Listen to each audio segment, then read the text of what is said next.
اگلی حدیث، حدثنا محمد بن رافع حدثنا حسین عن زائدہ. امام بخاری کہتے ہیں ہم سے محمد بن رافع بن ابی زید القشیری نے بیان کیا، یہ ان کے استاد ہیں اور ان کا ذکر پہلی دفعہ آیا. محمد بن رافع کا امام ہیں، حافظ ہیں، مشہور علماء میں سے جو باقی رہ گئے ان میں سے ایک ہے، یعنی اپنے دور کے جو بڑے بڑے علماء تھے ان میں سے بہت اہم ان کا مقام ہے.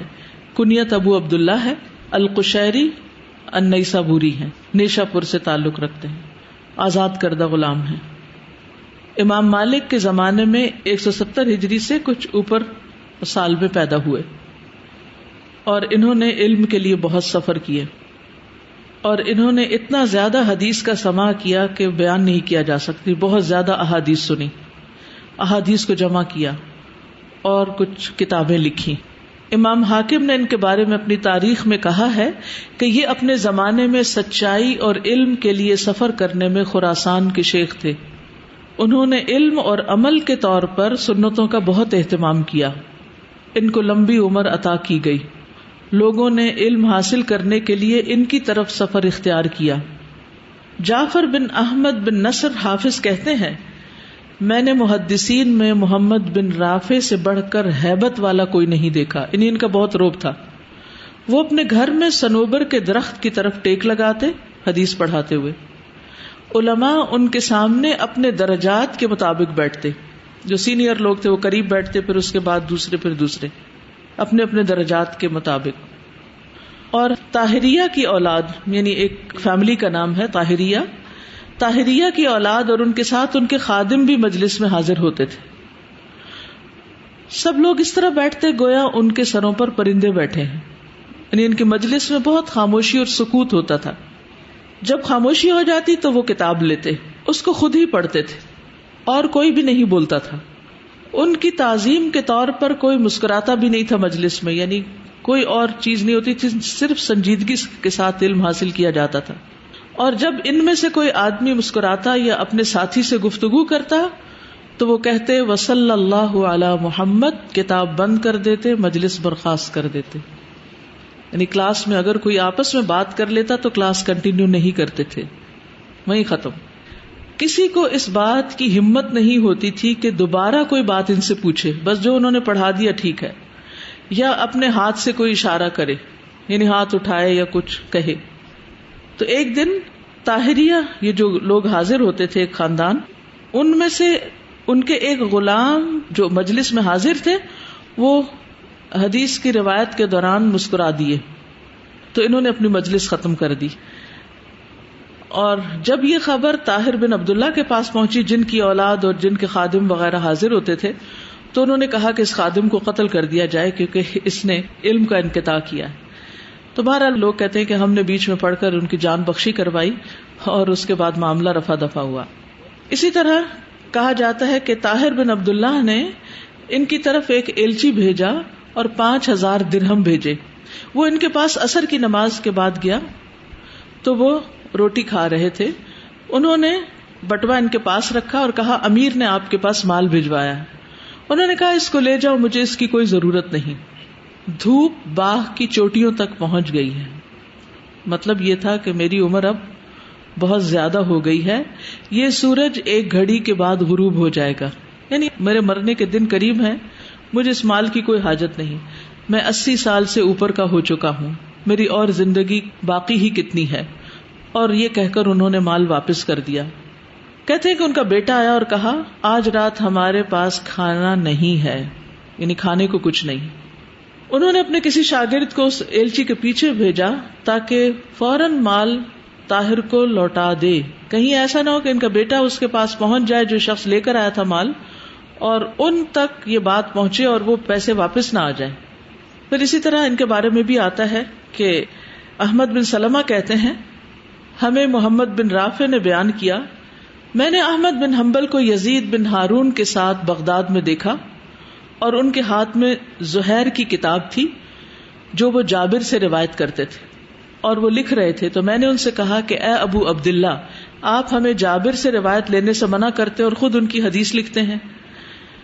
تو انہوں نے کہا کہ ہم اس کی صحیح اور ضعیف احادیث کو جانتے ہیں، یعنی تمہارا لکھنا اور میرا لکھنا فرق ہے.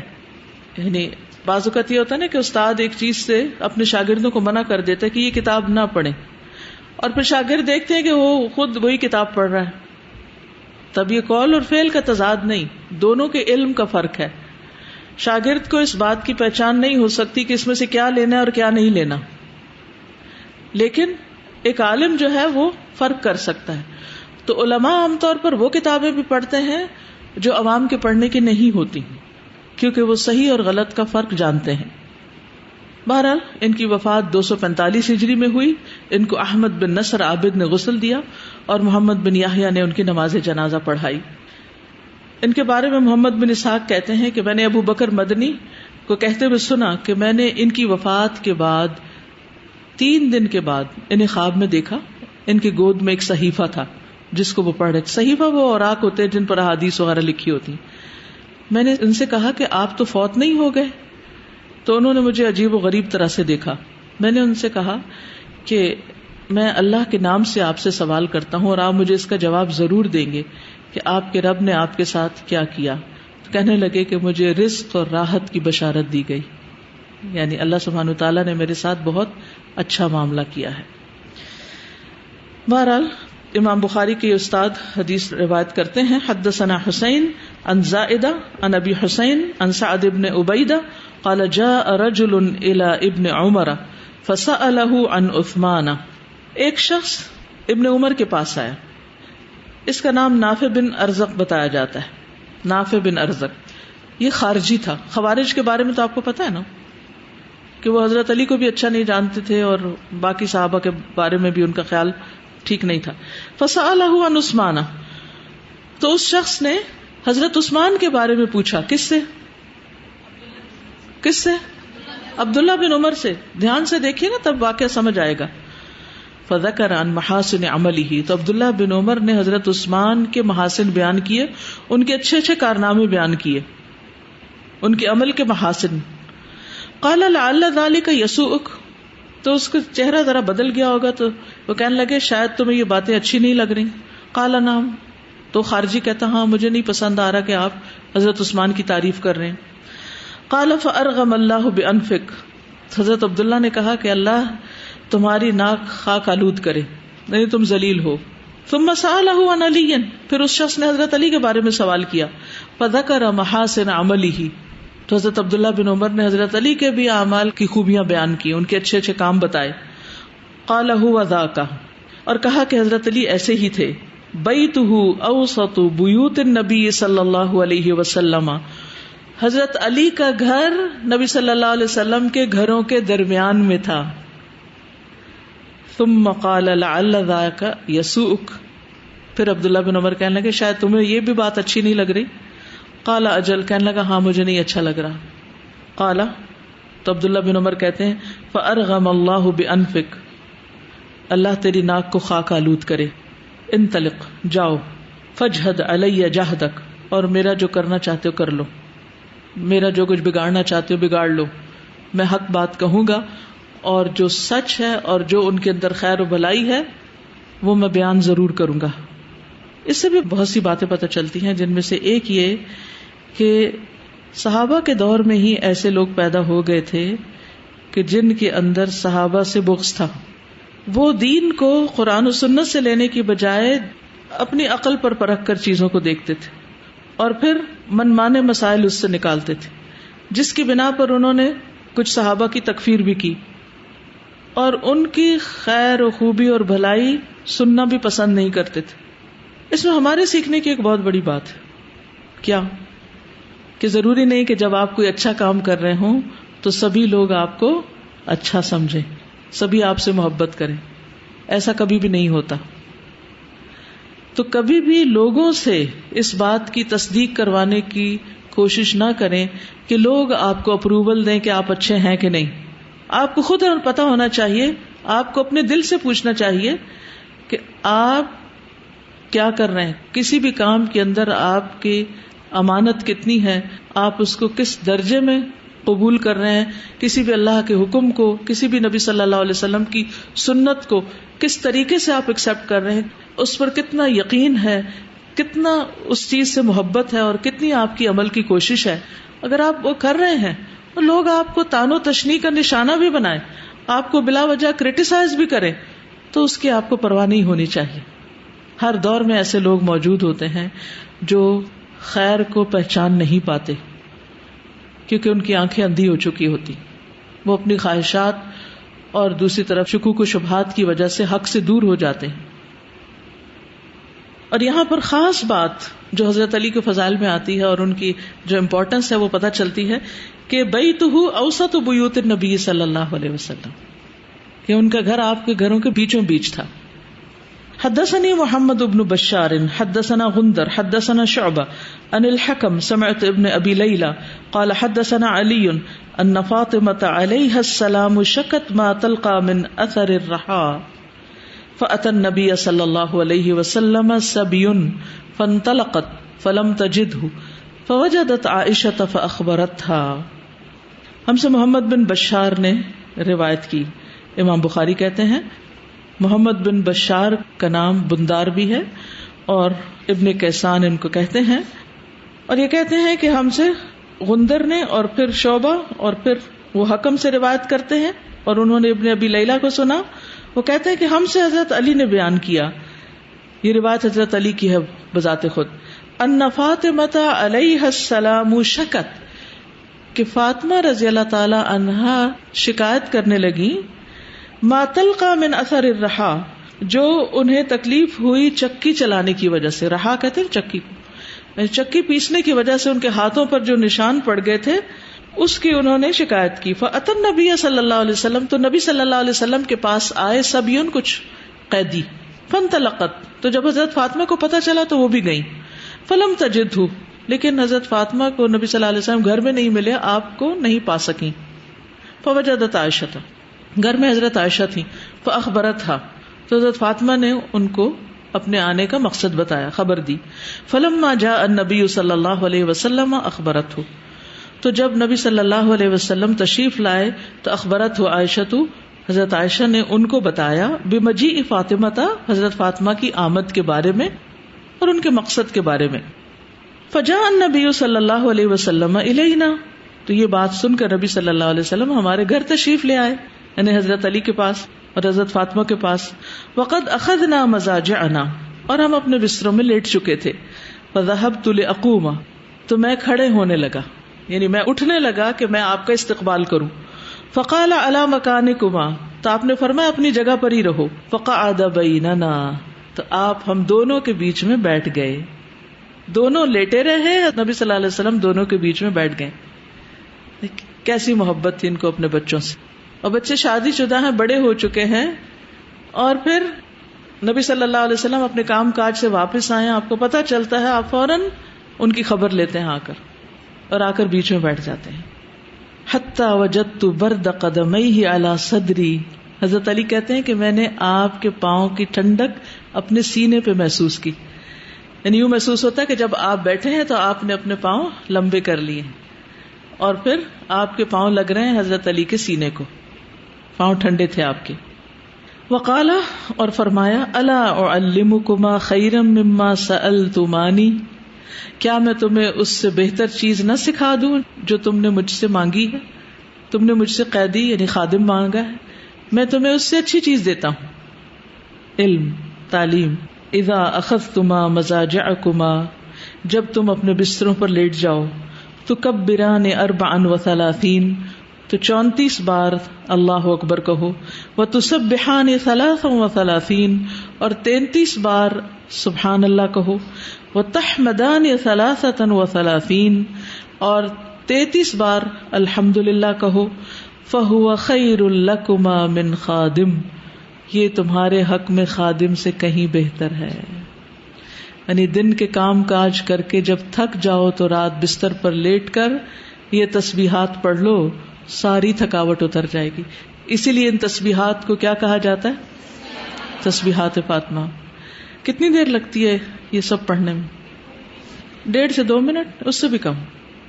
تھکاوٹ کا علاج نہ صرف یہ کہ جسمانی بلکہ روحانی، اس کے بعد نیند بھی بہت اچھی آئے گی، اور صبح اٹھیں گے کیسے؟ فریش. اور جب فریش اٹھیں گے تو پھر کیا ہوگا؟ کام کاج کرنے کے قابل ہو جائیں گے. خادم کی ضرورت ہی نہیں ہوگی، خود ہی بھاگ بھاگ کے کام کر لو گے. پھر تھک جاؤ گے تو پھر، کیونکہ بعض اوقات ایکسرسائز کرنے سے، کام کرنے سے، محنت کرنے سے انسان کی طاقت اور بڑھتی ہے، اور سست بیٹھنے سے اس کی طاقت کم ہوتی ہے. بس ضرورت اس بات کی کہ کام کرنے کے لیے اس کے اندر انرجی ہو.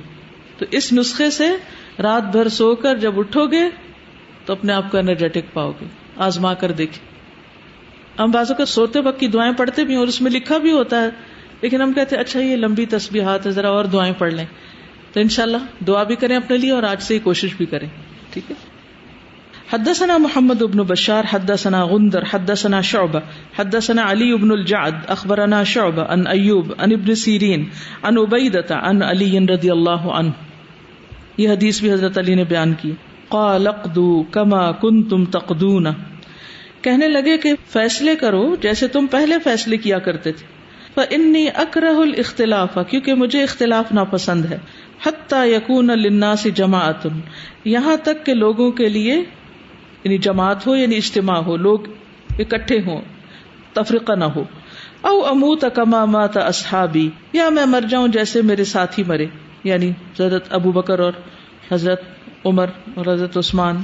فکان ابن سیرین، اور ابن سیرین کہتے ہیں یرا ان عامۃ ما یروی عن علی الکذب، کہ حضرت علی سے عام طور پر جو روایات بیان کی جاتی ہیں ان میں بہت سی جھوٹ پر مبنی ہیں. یعنی امام بخاری اور مسلم اور صحیح احادیث کے علاوہ بہت کچھ حضرت علی کے بارے میں ایسا بھی کہا گیا ہے کہ جو سچ پر مبنی نہیں. تو اس لیے ان روایات کو لینے سے پہلے بہت احتیاط برتنے کی ضرورت ہے. عن سعد قال سمعت ابراہیم ابن سعد عن ابیہ قال قال النبی صلی اللہ علیہ وسلم لعلی اما ترضى ان تكون منی بمنزلۃ ہارون من موسیٰ، کہ اے علی کیا تم اس بات پر خوش نہیں کہ تم میرے نزدیک ویسے ہی ہو جیسے ہارون موسیٰ علیہ السلام کے قریب تھے، یعنی جیسے ہارون علیہ السلام کا مقام تھا موسیٰ علیہ السلام کے ہاں، ایسا ہی تمہارا درجہ ہو میرے نزدیک. بہرحال یہاں پر ایک خاص معاملے کی طرف اشارہ ہے. کہتے ہیں کہ عبیدہ جو عراق کے قاضی تھے، اس حدیث میں جو روایت پیش آئی اس میں عبیدہ کا ذکر آ رہا ہے، عبیدہ عن علی. ٹھیک، تو یہ عراق کے قاضی تھے. حضرت عمر کا یہ قول تھا کہ ام ولد کی بیع درست نہیں، یعنی اس کی خرید و فروخت، یعنی جو لونڈی بچہ پیدا کر دے پھر اس کو بیچا نہیں جا سکتا. حضرت علی سمجھتے تھے کہ ٹھیک ہے بیچ سکتے ہیں.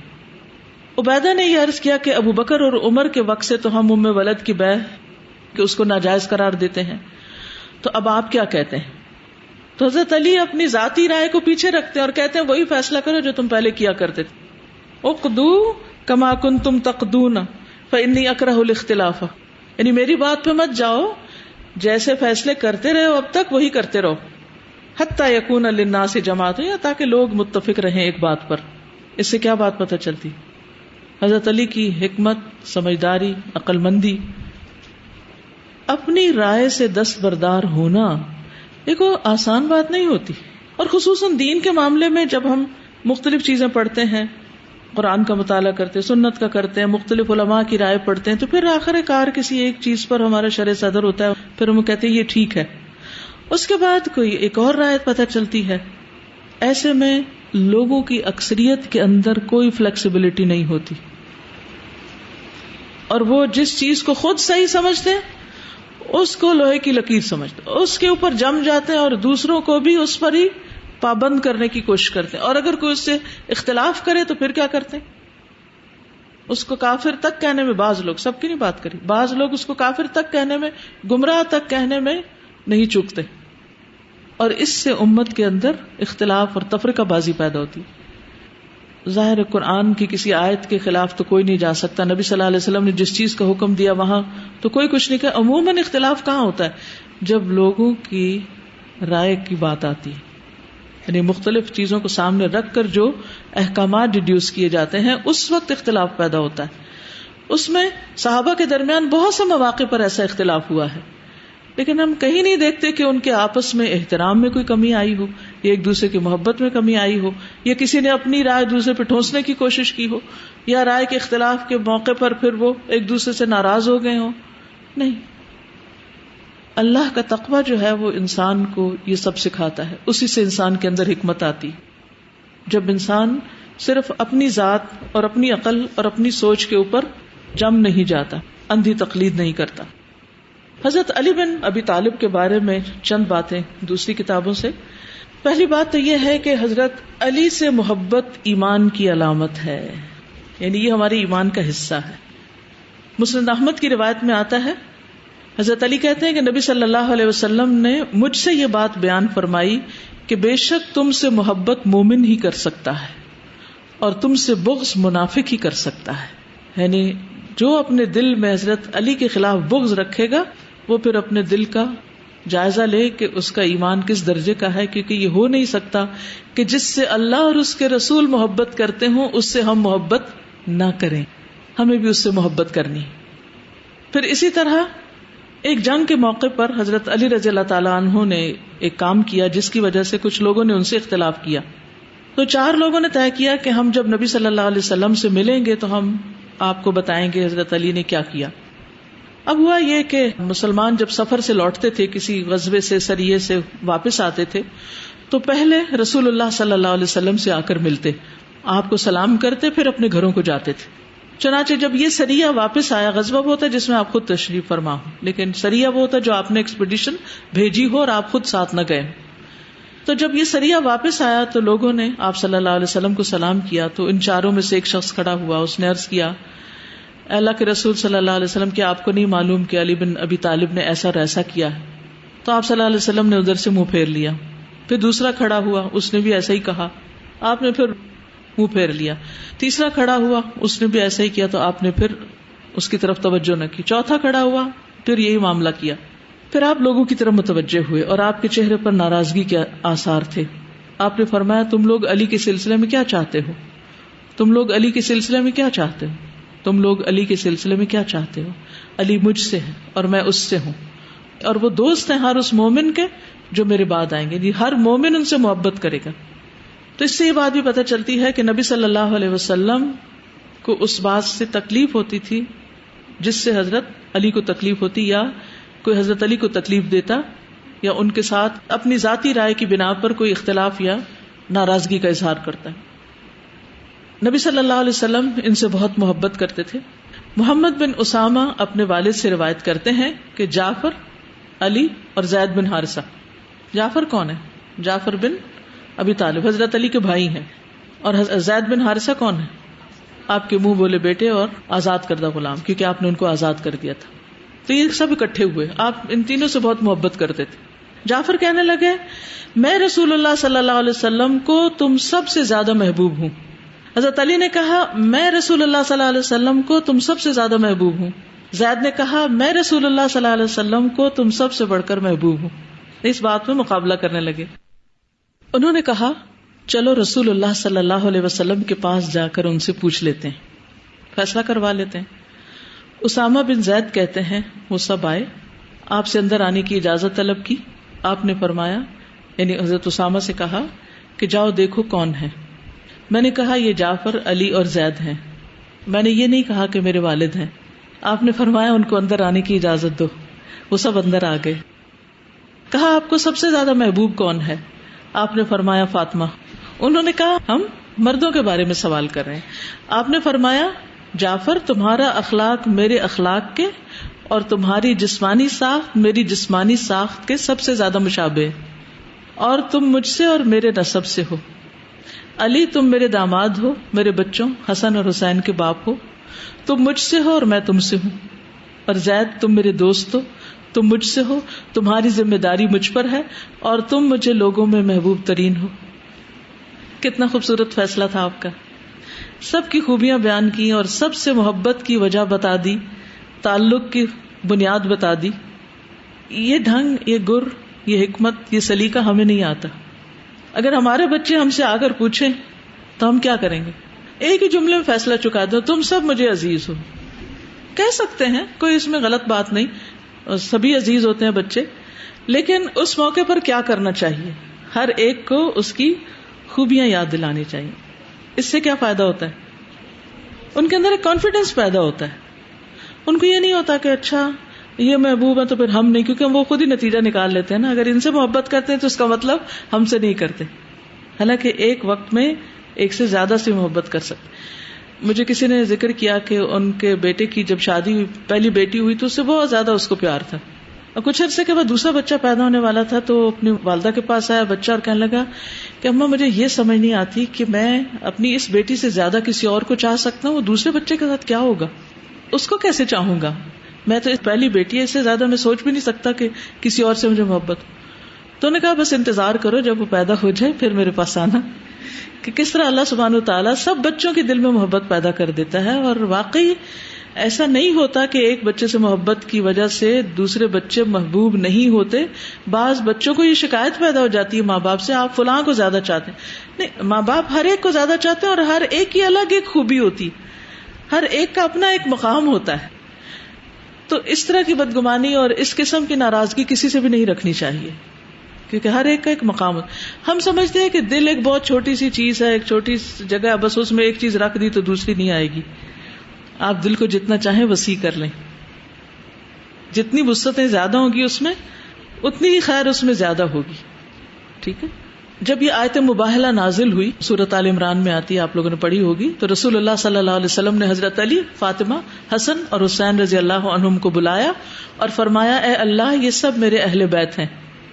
اور ان کو ساتھ لے کر جب آئے, اور پھر نصارہ کے ساتھ آپ نے جب ان کو دعوت دی, مباہلہ کی, تو وہ ڈر گئے اور انہوں نے انکار کر دیا, اور پھر بعد میں آپ سے صلح کر لی.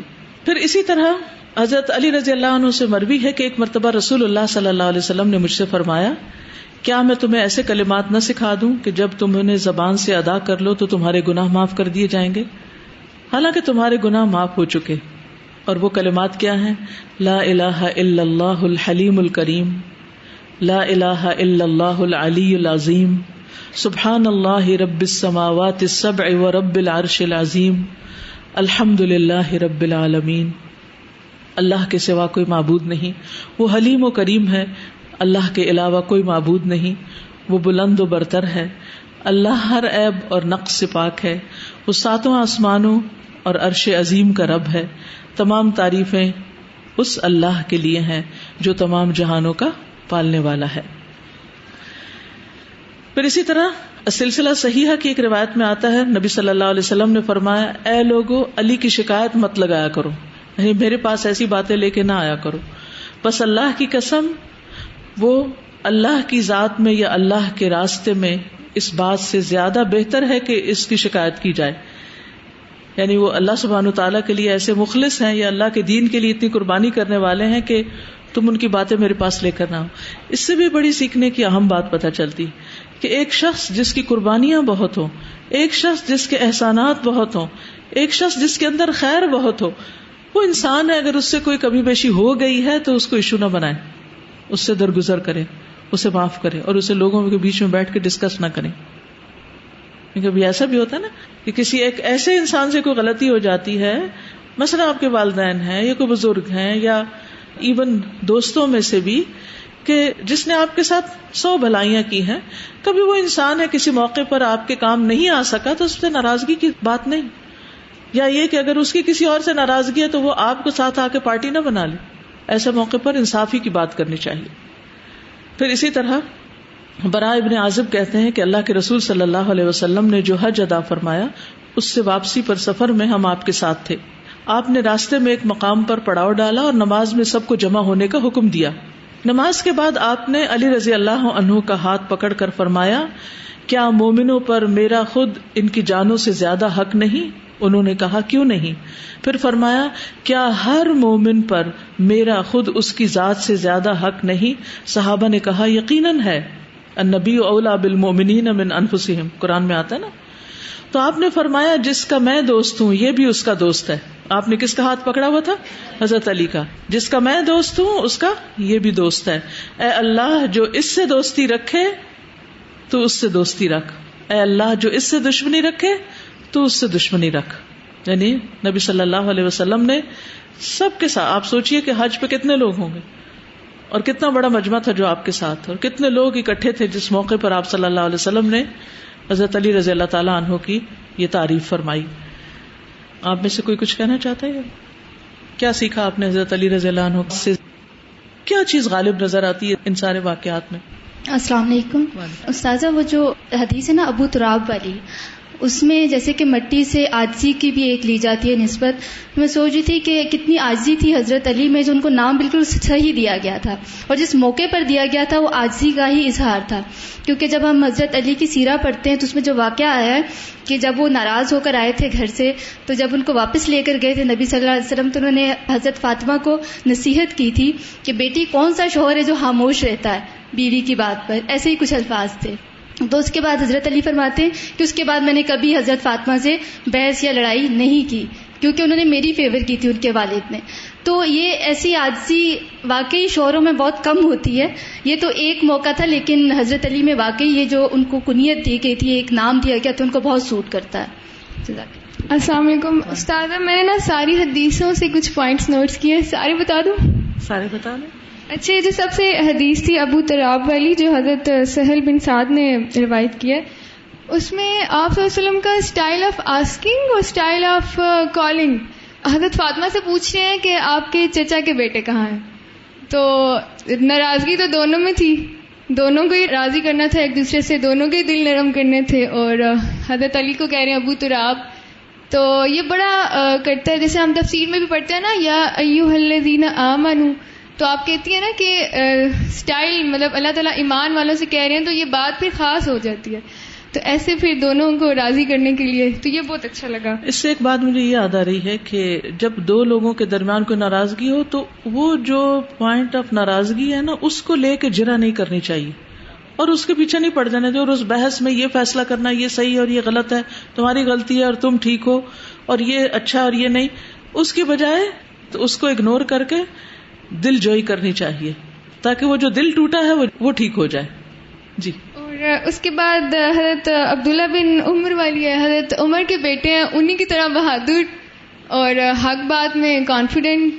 تو یہ ہوتا ہے کہ کبھی کبھی ہمارے ساتھ ایسے ہوتا ہے کہ اگلا بندہ ایسا ہوتا ہے کہ اس کے سامنے ہم حق بات بیان نہیں کر سکتے، کوئی ایسی سچویشن ہو جاتی ہے. خاص طور پہ یہ اگر پتا ہو کہ اس کو پسند نہیں ہے کسی کی تعریف، کبھی ایسا ہوتا ہے نا، لیکن اس دوسرے شخص کی اچھائی بتانا بھی ضروری ہوتا ہے، تو وہ بیان کرنا زیادہ مشکل ہوتا ہے، زیادہ مشکل ہو جاتا ہے. اس کے بعد اگلی جو حدیث ہے حضرت علی نے خود بیان کی ہے. تو یہاں پہ آپ صلی اللہ علیہ وسلم ایک انوائرمنٹ کریٹ کر رہے ہیں کہ اب دیکھیں انہوں نے کیا مطالبہ کیا تھا، پھر انہوں نے ایک انوائرمنٹ کریٹ کیا نا کسی کو اپنی بات سنانے کے لیے. تو ایک دم سے انہوں نے جا کے نہیں بولا، کہ انہوں نے ایک پورا ماحول بنایا، ان سے مطلب پہلے باتیں کی، اس کے بعد انہوں نے بولا. جی. اس سے کیا پتہ چلتا ہے کہ اپنے بچوں کو تعلیم کیسے دینی چاہیے. اگر وہ لیٹے ہوئے ہوں تو انہیں کہ لیٹے رہو، آرام کرو. یعنی انفارمل ایجوکیشن ہے نا، یہاں کتنی بڑی بات انہیں سکھا رہے ہیں، لیکن کہتے نہیں تم اٹھو نہیں، تم بستر پہ لیٹ چکے، لیٹے رہو. ایک طرف حضرت فاطمہ لیٹی ہوئی، ایک طرف حضرت علی لیٹے ہوئے ہیں، درمیان میں بیٹھے ہیں، ریلیکس ماحول ہے، اور اس وقت ان کو اتنی اچھی بات بتاتے. اور یہ بھی نہیں کہا اچھا دوبارہ آ جائے گی پھر آ نصیحت کر دوں گی، نہیں، خود چلے جاتے. یہاں نبی صلی اللہ علیہ وسلم کا جو بلند ترین اخلاق ہے وہ پتہ چلتا ہے کہ ہر موقع پر آپ، حضرت علی ناراض ہو کر گئے تو آپ خود پیچھے چلے گئے.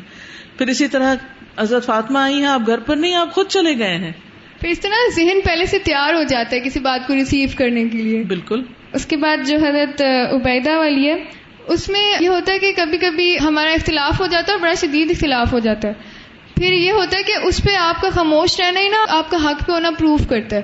اس پہ یہ کہ مطلب کبھی کچھ ایسی مصلحت آ جاتی ہے کہ ہمیں خاموش رہنا پڑتا ہے، مطلب بولنے سے بات بڑھ رہی ہوتی ہے، تو پھر اس پہ اگر آپ خاموش رہیں تو پھر وہ اللہ تعالیٰ خود ہی ایسی آپ کی جو اگر آپ حق پہ ہیں. جی دیکھیں نا، حضرت علی کا رویہ یہ بتاتا ہے کہ فقہی اختلافات میں شدت کا رویہ اختیار نہ کریں، اپنی رائے پر اصرار نہ کریں، اور اس بنا پر دوسروں سے نفرت اور تفرقہ بازی اور الگ ہو جانا یہ پسندیدہ نہیں. ان کو دیجیے. جزاک اللہ خیر. السلام علیکم ورحمۃ اللہ وبرکاتہ. استاذہ، میں نے جو یہ بات سیکھی حضرت علی رضی اللہ تعالیٰ عنہ کے کردار سے وہ یہ ہے کہ وہ کتنے خوش نصیب تھے کہ ان کو نبی صلی اللہ علیہ وسلم نے ہر موقع پہ اپنی محبت کا اظہار کیا. اور انسان واقعی جس سے محبت کرتا ہے اس کے لیے کچھ بھی کر سکتا ہے. اب جیسے وہ اتنے بیمار تھے لیکن انہوں نے سوچا کہ جب میرا محبوب جا رہا ہے تو میں ادھر رہ کے کیا کروں گا، یعنی انہوں نے اپنی صحت کو نہیں دیکھا، اپنے محبوب کو ہی دیکھا ہے. اصل میں تو اللہ کے راستے کی محبت تھی نا. اور پھر السلام علیکم. وعلیکم السلام. مجھے تو لگتا ہے کہ جیسے نا ان کی شکایتیں جیسے لوگ آ کے کرتے تھے، اور ہمارے ساتھ یہ اکثر یہ ہمارے ساتھ پیش آتا ہے کہ یا ہم کسی کی شکایت کر رہے ہوتے ہیں یا ہمیں کوئی سنا رہا ہوتا ہے. تو جب شکایتیں کی گئیں اور سنائی گئیں تو رسول اللہ صلی اللہ علیہ وسلم کا کیا ریئیکشن تھا. لیکن حضرت علی کا اپنا بھی کردار نظر آتا ہے کہ وہ بھی آ کے پہلے رسول اللہ صلی اللہ علیہ وسلم کو صفائیاں نہیں پیش کرتے تھے کہ فلانے کو میرے سے شکایت ہوگی، وہ آئے گا، وہ اس طرح سے. اصل میں ہم ان جھگڑوں میں زندگی ضائع کر دیتے ہیں. بالکل. تو اس سے بچنے کی ضرورت. اور دوسرا یہ جو سب کی کوالٹیز بتانا اور اس رائٹ ٹائم پہ رائٹ اس کی بات کرنا، یہ بہت بڑا. یہ کیسے پیدا ہوتا ہے؟ یعنی آپ کس وقت، یعنی اچانک ہی معاملہ پیش آیا نا، وہ تینوں بات کر رہے ہیں اور اچانک آپ کے پاس آ جاتے ہیں، آپ اس کے لیے پریپیئرڈ نہیں ہیں، کہیں آپ نے لکھ کے نہیں رکھا ہوا کس کے اندر کیا خوبی ہے اور کس کو کیا بتانا ہے. جو آپ کے دل میں تھا اس کا آپ نے اظہار کیا. یہ اس وقت ہو سکتا ہے جب آپ لوگوں میں دلچسپی لیں، آپ لوگوں کی خوبیاں دیکھنا جانتے ہوں اور آپ کے دل کے اندر پوری طرح سچائی کے ساتھ موجود ہوں، جینوئنلی. پھر آپ بول سکتے ہیں، اینی ٹائم آپ بتا سکتے ہیں کہ کون کیسا ہے. لیکن اگر آپ کی تھنکنگ نیگیٹو اور ہر وقت آپ لوگوں کو کرٹیسائز کرتے رہتے، صرف وہ چیزیں چنتے رہتے ہیں جو ان کی کمزوریاں ہیں، تو پھر ایسے موقع پر آپ کوئی اچھی بات زبان سے نہیں نکال سکتے. سزا یہ آپ صلی اللہ علیہ وسلم نے جس طرح محبت کا اظہار کیا علی رضی اللہ تعالیٰ عنہ کے ساتھ، اور جو آپ نے ابھی فضائل بتائے، تو اس میں علی رضی اللہ تعالیٰ عنہ کی کردار کی خوبصورتی نظر آتی ہے کہ ان کا اتنا خوبصورت اخلاق اور کردار تھا کہ آپ صلی اللہ علیہ وسلم نے اتنی زیادہ ان کے ساتھ محبت اور اتنے تعریفی کلمات کہے. تو وہ کہتے ہیں کہ سب سے زیادہ آپ صلی اللہ علیہ وسلم کا زہد اور تقوی اور دنیا سے بے رغبتی جس صحابی میں سب سے زیادہ نمایاں ہے وہ علی رضی اللہ تعالیٰ عنہ. اور وہ اینڈ تک رہی، جب خلیفہ بھی بن گئے، جب اتنا بڑا محاصر کروڑوں کا آتا تھا اور اپنی بھی پرسنل زکوٰۃ ہزاروں میں تھی. تو وہ کہتے ہیں کہ ہم نے کوفہ میں دیکھا کہ وہ کھڑے ہوئے خطبے کے لیے اور تہبند پہ پیبند لگے ہوئے تھے. تو میں سمجھتی ہوں کہ اپنی ذاتی جب خوبیاں ہوتی ہیں تو تبھی پھر اتنی بڑی بڑی ہستیاں بھی تعریف کرتے ہیں انسان. بالکل. جزاکم اللہ خیرا. سبحانک اللہم و بحمدک، اشہد ان لا الہ الا انت، استغفرک و اتوب الیک. السلام علیکم و رحمۃ اللہ وبرکاتہ. بسم اللہ